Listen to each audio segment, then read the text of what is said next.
देख रहे हैं विंध्य फर्स्ट। मैं आपके साथ उर्वशी और मेरे साथ है मेरी साथी अंजलि। हम अपने खास प्रोग्राम मीडिया स्कैन में आपका स्वागत करते हैं। यहाँ हम मुख्य अखबारों दैनिक भास्कर, दैनिक जागरण, पत्रिका और स्टार समाचार की खबरों पर विश्लेषण कर आपके साथ चर्चा करते हैं। तो चलिए बढ़ते हैं खबरों की ओर। हमारी खबरों की शुरुआत विंध्य की खबरों से होती है। जी, तो आज खबरों में दैनिक भास्कर के रीवा फ्रंट पेज में खबर को जगह मिली है कि रेवांचल बस स्टैंड जन सुविधाओं को लेकर बनाया गया था सुलभ कॉम्प्लेक्स, अब अराजक तत्वों का बना हुआ है अड्डा। तो रीवा जिले में जो रेवांचल बस स्टैंड है वह जन सुविधाओं के लिए वहां पर सुलभ कॉम्प्लेक्स बनाया गया था, लेकिन अब वहां पर अराजक तत्व जो हैं, जो असामाजिक तत्व हैं, उनका डेरा पड़ा रहता है। यहाँ लिखा गया है कि शाम होते ही सजती है असामाजिक तत्वों की महफिल। शहर के पुराने रेवांचल बस स्टैंड में तरह तरह की अव्यवस्थाएं देखने को मिल रही हैं। प्रशासनिक अदूरदर्शिता के चलते यहाँ जन सुविधाओं का अभाव है। यानी जैसे ही शाम होती है तो वहाँ पर असामाजिक तत्व बैठते हैं, वो किसी भी तरह का वहाँ पर अड्डा बना के महफिल जमा कर बैठते हैं, जिससे वहाँ पर लोगों को असुविधा होती है। वहाँ पर खास तौर पर यहाँ लिखा गया है कि महिलाओं के लिए खतरा बना रहता है।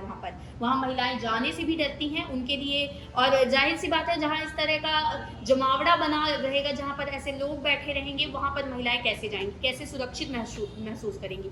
वहीं यहाँ दिया गया है कि नशेड़ियों का अड्डा बना रहता है, तो इस पर प्रशासन को भी कार्यवाही करनी चाहिए। वहीं पॉल्यूशन को लेकर दूसरी खबर है। शहर के वार्ड 5 ढेकहा मोहल्ले में नाली और कचरे की समस्या मौजूद है। स्थिति यह है कि यहाँ वर्षों पूर्व बनाई गई नाली में पटिया तो लगाई गई थी, लेकिन समय के साथ नाली के ऊपर लगी पटिया ने अपना अस्तित्व छोड़ दिया है। यानी नाली का जो ऊपरी हिस्सा है उसे वहाँ पर पटिया रखी गई थी, जिसके कारण नाली में जो बाहर का कचरा है, मल है, वो अंदर ना जा सके, जिससे नाली पूर्ण रूप से संचालित रहे। लेकिन अब वहाँ की पटिया भी हट चुकी है। मच्छर और दुर्गंध से वहाँ के जो रहने वाले हैं वो काफ़ी परेशान हैं। वहीं सही काम सही तरीके से नगर निगम के द्वारा नहीं किया गया है, ये वहाँ के लोगों का कहना है।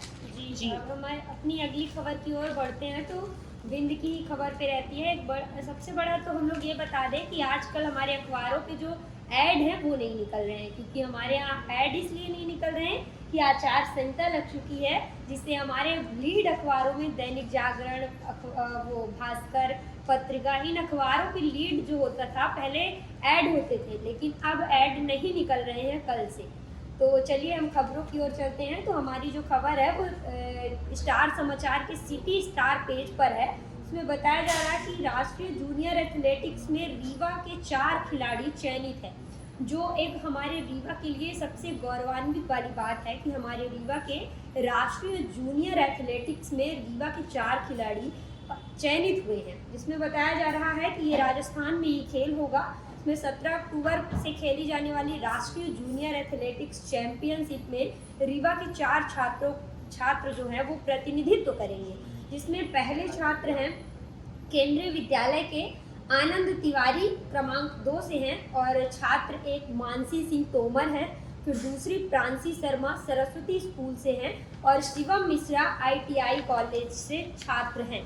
तो ऐसे हमारे रीवा के लिए एक बहुत बड़े गर्व की बात है कि हमारे रीवा के जो छात्र हैं वो नेशनल जूनियर एथलेटिक्स में भागीदारी करेंगे, और वो एक अच्छे प्लेयर की तरह अपना वहाँ पे प्रदर्शन दिखाएंगे। जी, अब वहीं विंध्य की अगली खबर की ओर बढ़ते हैं। तो कल जैसे कि विंध्य क्षेत्र के शहडोल में राहुल गांधी आए हुए थे, तो दैनिक भास्कर के फ्रंट पेज में, पत्रिका में भी और दैनिक जागरण में भी इस खबर को छापा गया है।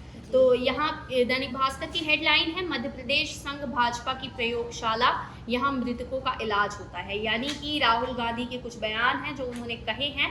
राहुल गांधी ने कहा कि कांग्रेस के पूर्व अध्यक्ष राहुल गांधी ने मंगलवार को जिले के व्यवहारी से आक्रामक तेवरों के साथ विंध्य में चुनाव प्रचार का अभियान का शंखनाद किया है। यहाँ उनके निशाने पर संघ और भाजपा रही।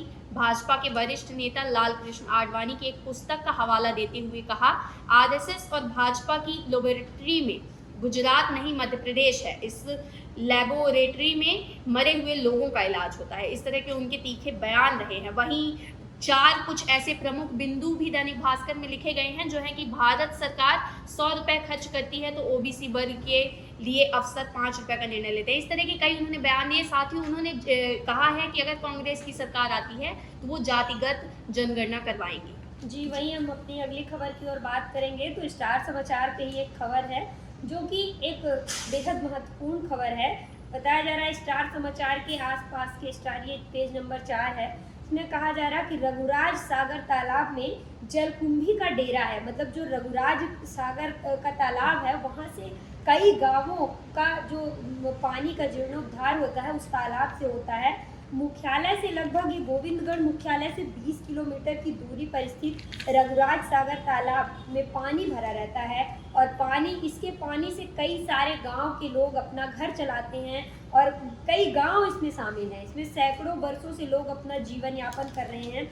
लेकिन अब सबसे बड़ी बात ये हो रही है कि इसमें जलकुंभी सब अपना उपचार तो कर रहे हैं कि जल है उसका उपयोग कर रहे हैं, लेकिन शासन इस पर कोई ध्यान नहीं दे रही है।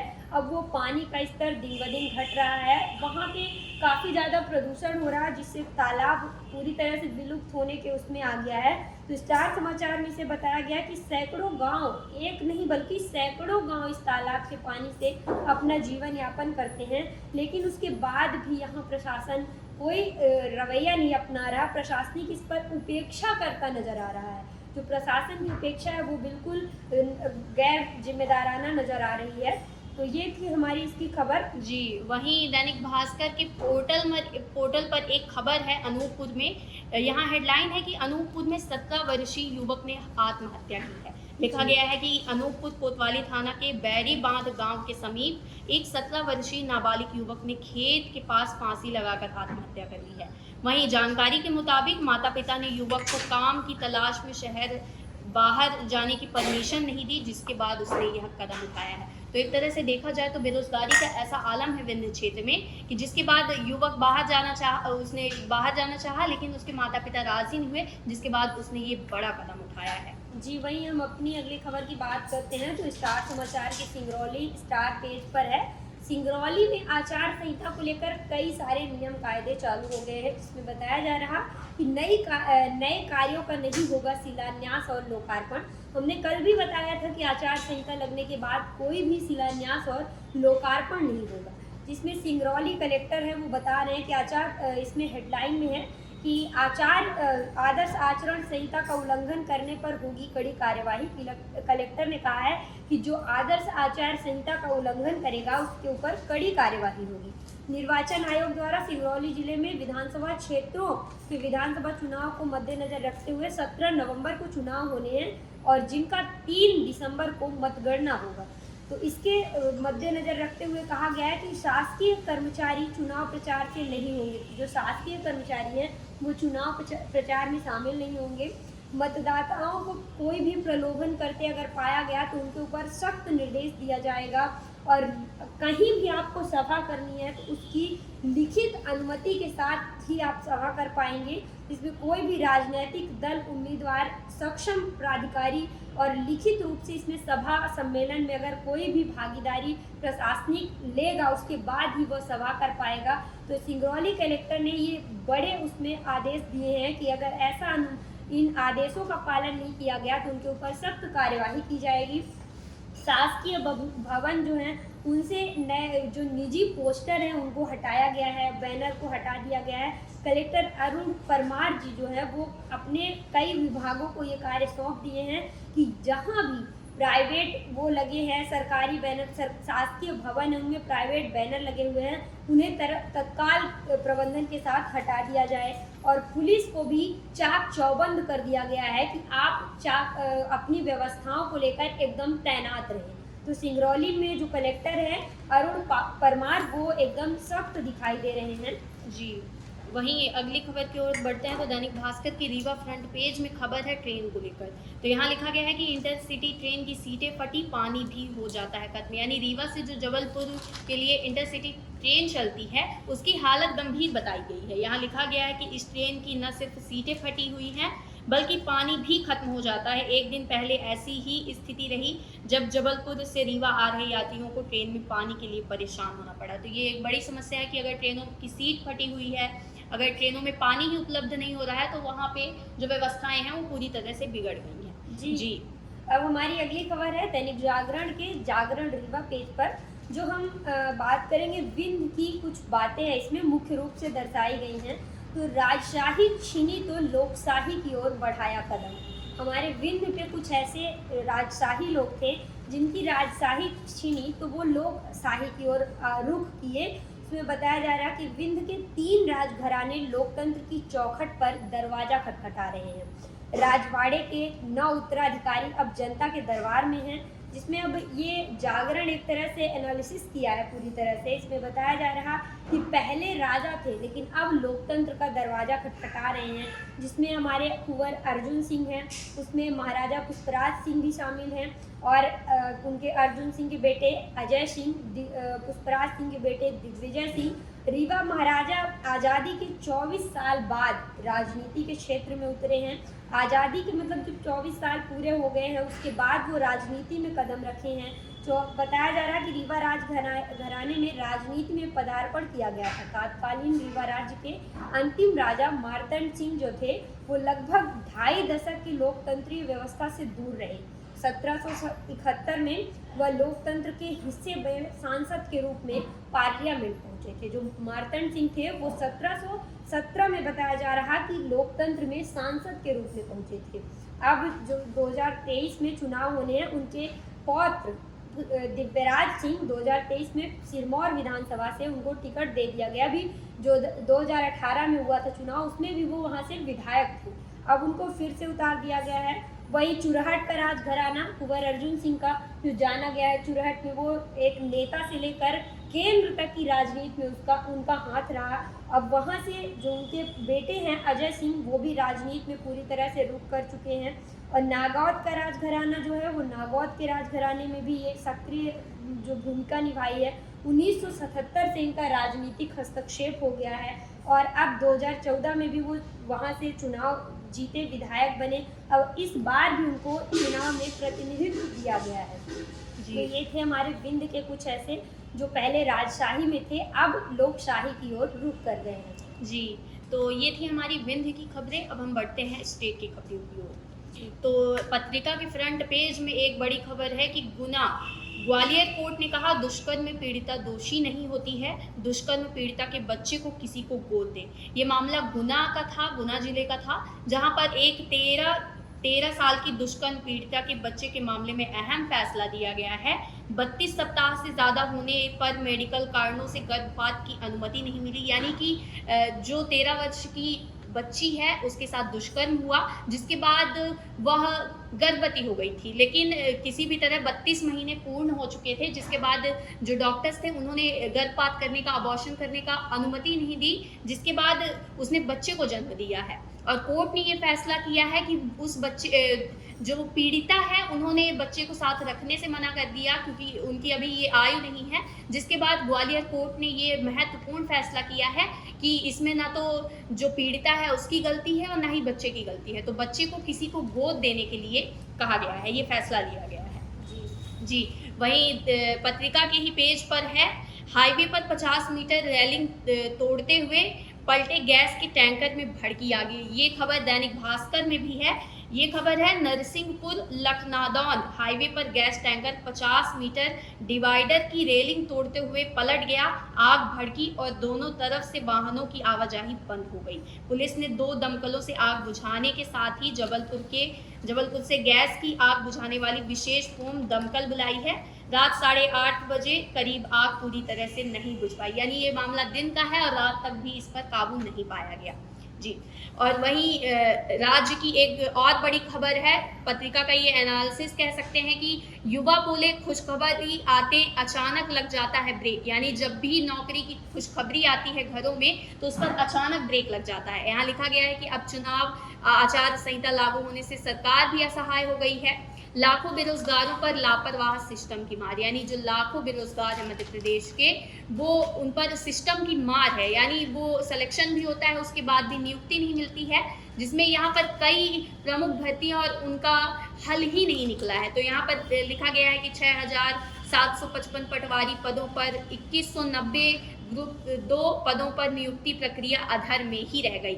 वहीं आरक्षक के 7,090 पदों के लिए परीक्षा हुई, 12 अगस्त से 12 सितंबर तक हुई थी। परिणाम अभी तक जारी नहीं किए, लेकिन कुछ परीक्षाएं ऐसी भी थी जो परीक्षाएं तो हो गई लेकिन उनके परिणाम तक सामने नहीं आए। उसी तरह के यहाँ पे 7-8 जो ऐसी भर्तियां हैं उनके बारे में लिखा गया है। जी, वहीं प्रादेशिक खबरों में ये बात कर लेते हैं हम कि जो हमारे कांग्रेस के टिकट को लेकर एक बड़ा उत्सुकता भरा काम चल रहा है कि सबको उत्सुकता है कि भाजपा ने अपने 136 सीटों पर टिकट उम्मीदवार उतार दिए हैं, लेकिन कांग्रेस अभी तक एक भी सूची जारी नहीं की है। तो एक बड़ा सवाल है। तो आज जो स्टार समाचार का रीवा स्टार पेज है उसमें बताया जा रहा कि कांग्रेस जो पीसीसी अध्यक्ष कमलनाथ हैं उनका कहना है कि कांग्रेस की पहली सूची श्राद्ध पक्ष के बाद ही आएगी। जो पहली सूची है श्राद्ध इसकी कांग्रेस की, वो श्राद्ध पक्ष के बाद ही आएगी, यानी कि अभी 6 से 7 दिन अभी लग सकते हैं। उसके बाद ही चुनाव की जो कांग्रेस की पहली सूची वो जारी की जाएगी। अभी कोई, और इसमें करीब बताया जा रहा कि 140 प्रत्याशियों के नाम पर चर्चा हो रही है कि एक साथ 140 प्रत्याशियों के नाम जारी किए जाएंगे।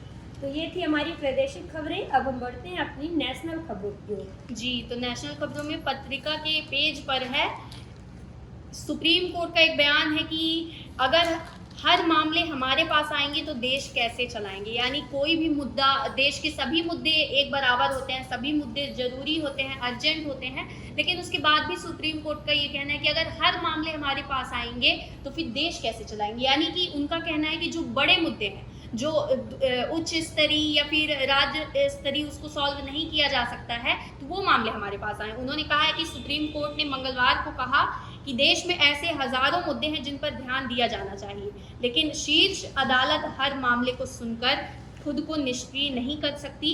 अगर हाई कोर्ट कोई गंभीर त्रुटि करता है तो इस पर गौर कर सकते हैं, लेकिन ऐसे मामले सीधे हमारे पास आएंगे तो हम देश कैसे चलाएंगे।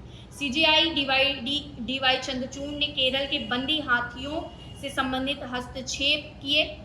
वहीं इन सब चीज़ों पर जो छोटे मोटे मामले हैं उन पर ये बयान सामने आया है। जी, वहीं सुप्रीम कोर्ट से संबंधित एक खबर है जो दैनिक जागरण के देश विदेश पेज पर है।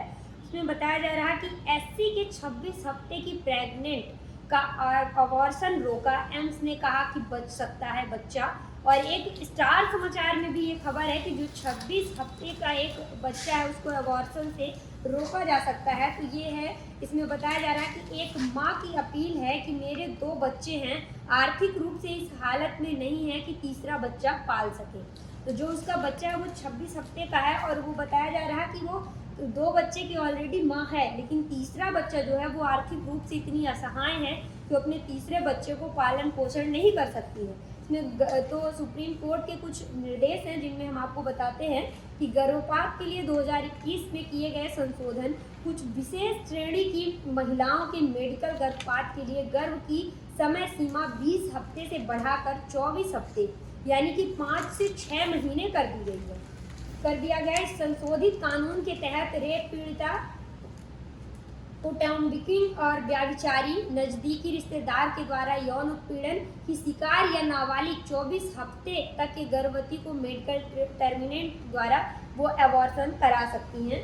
फिर वहीं वही महिलाएं जिनकी वैवाहिक स्थिति गर्भपात के दौरान बदल गई हो, जैसे विधवा हो गई हो, फिर तलाक हो गया हो, और फिर दिव्यांग महिलाओं को 24 हफ्ते में प्रेगनेंसी या अबॉर्शन करवाने का अधिकार सुप्रीम कोर्ट ने दिया है। अगर भ्रूण में कोई ऐसी विकृति या गंभीर बीमारी हो जिससे उसकी जान का खतरा हो, उसके बाद भी अगर 24 हफ्ते यानी कि 5 से 6 महीने के बच्चों का अबॉर्शन हो सकता है। ये सुप्रीम कोर्ट ने एक आदेश कुछ दिन पहले, ये 2021 में उसने ये संशोधन किए थे, जो अब उस संशोधन के तहत वो एक महिला है वो याचिका दायर की है। अब हम अपने कार्यक्रम के अगले छोर की ओर बढ़ते हैं। तो अगला छोर हमारा स्पोर्ट्स होता है। जी, स्पोर्ट्स की खबरों की ओर रुख करेंगे। तो स्पोर्ट्स में दैनिक भास्कर के फ्रंट पेज में ही एशियन गेम्स को लेकर दिया गया है कि पहली बार वर्ल्ड बैडमिंटन रैंकिंग में भारतीय जोड़ी नंबर 1 है, यानी पहली बार जो बैडमिंटन की जोड़ीदार जो एक गेम होता है उसमें पहली बार जो है तो इन्होंने पहला स्थान अर्जित किया है। जी, अब वहीं हम वर्ल्ड कप की बात करेंगे। जी, वर्ल्ड कप की बात करेंगे तो दैनिक भास्कर के स्पोर्ट्स पेज पर है ऐतिहासिक जीत, पाकिस्तान ने श्रीलंका टीम के खिलाफ 345 रन का लक्ष्य हासिल किया। वहीं आपको बताएं कि वर्ल्ड कप में ये पाकिस्तान की दूसरी जीत है, एक मैच पहले भी हुआ जिसमें भी पाकिस्तान की जीत हुई थी। पहले सबसे बड़ा स्कोर फिर रिकॉर्ड चेज हुआ, यानी एक तरह से ये रिकॉर्डिंग पारी है। वहीं कुछ आंकड़े भी दिए गए हैं। वर्ल्ड कप 2023 लीडर बोर्ड दी गई है दैनिक भास्कर के पेज में। पहले नंबर पर है न्यूजीलैंड, दूसरे नंबर पर है पाकिस्तान, तीसरे नंबर पर अफ्रीका, चौथे नंबर पर भारत, पांचवें नंबर पर इंग्लैंड, छठवें नंबर पर बांग्लादेश, सातवें नंबर पर ऑस्ट्रेलिया, आठवें नंबर पर श्रीलंका, नौवें नंबर पर अफगानिस्तान और 10वें नंबर पर है नीदरलैंड्स। वहीं एशियन गेम्स में जो मध्य प्रदेश के खिलाड़ी जीत कर आए हुए हैं, तो चुनाव के दौरान ये पत्रिका में छापा गया है कि चुनाव आयोग उनकी सहायता ले सकती है लोगों को वोट दिलवाने में, यानी कि वो लोगों से अपील करें कि लोग घरों से निकलें अपने और जाकर वोट करें। और जाहिर सी बात है कि वोट करना सबका, प्रत्येक नागरिकों का हक है। जी, वहीं स्पोर्ट्स में ये खबर ये भी है कि अफगानिस्तान पर बड़ी जीत दर्ज करने उतरेगा भारत। वनडे वर्ल्ड कप में भारत का दूसरा मैच आज दोपहर 2 बजे से है। जो अफगानिस्तान पर बड़ी जीत दर्ज करने के लिए आज भारत हमारा उतरेगा। वनडे वर्ल्ड कप का ये भारत का आज दूसरा मैच है, तो ये हमारे भारत के लिए वो है कि आज हमारे टीम इंडिया का दूसरा वनडे वर्ल्ड कप चलेगा। और अब हम अपने कार्यक्रम के आखिरी छोर की ओर बढ़ेंगे। बिजनेस की बात करेंगे सबसे पहले हम, तो बिजनेस में दैनिक भास्कर के एक बिजनेस पेज पर है कि भारत दुनिया के टॉप 3 5G इकोसिस्टम में शुमार हो गया है। यहाँ लिखा गया है कि भारत 5G टेलीकॉम टेक्नोलॉजी के मामले में दुनिया के सबसे तेजी से बढ़ते इकोसिस्टम में शुमार है। 5G टेक्नोलॉजी लॉन्च होने के साल भर के भीतर ही 3.6 लाख 5G टावर के साथ भारत, चीन और अमेरिका के बाद दुनिया का तीसरा सबसे बड़ा 5G इकोसिस्टम बन गया है। तो ये बिजनेस में बड़ी खबर है। जी, अब हम अपने कार्यक्रम के आखिरी छोर की ओर बढ़ेंगे, तो हमारा आखिरी छोर होता है कार्टून। जी, तो पत्रिका में एक कार्टून है झरोखा, जहां लिखा गया है, ऊपर लिखा गया है 5 राज्यों में बजी चुनावी रणभेरी, आचार संहिता लागू। वहीं नीचे नेताजी खड़े हैं और नेताजी का पीए खड़ा हुआ है और लिखा गया है कि जो पीए है वो सोच रहा है कि जोश जोश में आपने इतनी घोषणाएं और वादे कर दिए सर, यानी कि अब आचार संहिता लग गई है। अब नेता अपने घरों में बैठे हुए हैं और वो अब ये सोच रहे हैं कि क्या कैसे करना है।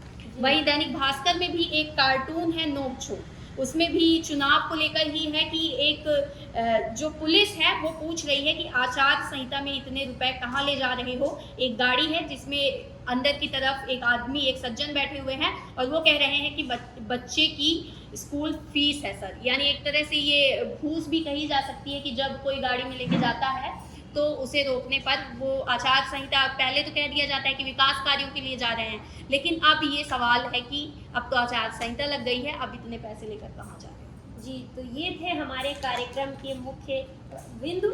ऐसी तमाम खबरों को देखने के लिए विंध्य प्रदेश, देश और नेशनल खबरों को देखने के लिए बने रहिए हमारे विंध्य फर्स्ट के खास प्रोग्राम मीडिया स्कैन के साथ। ऐसे तमाम खबरों को देखने के लिए हमारे चैनल को लाइक, शेयर, सब्सक्राइब करिए और जो भी बात हो आपको वो कमेंट बॉक्स और जीमेल पर मैसेज कर सकते हैं। बहुत बहुत धन्यवाद।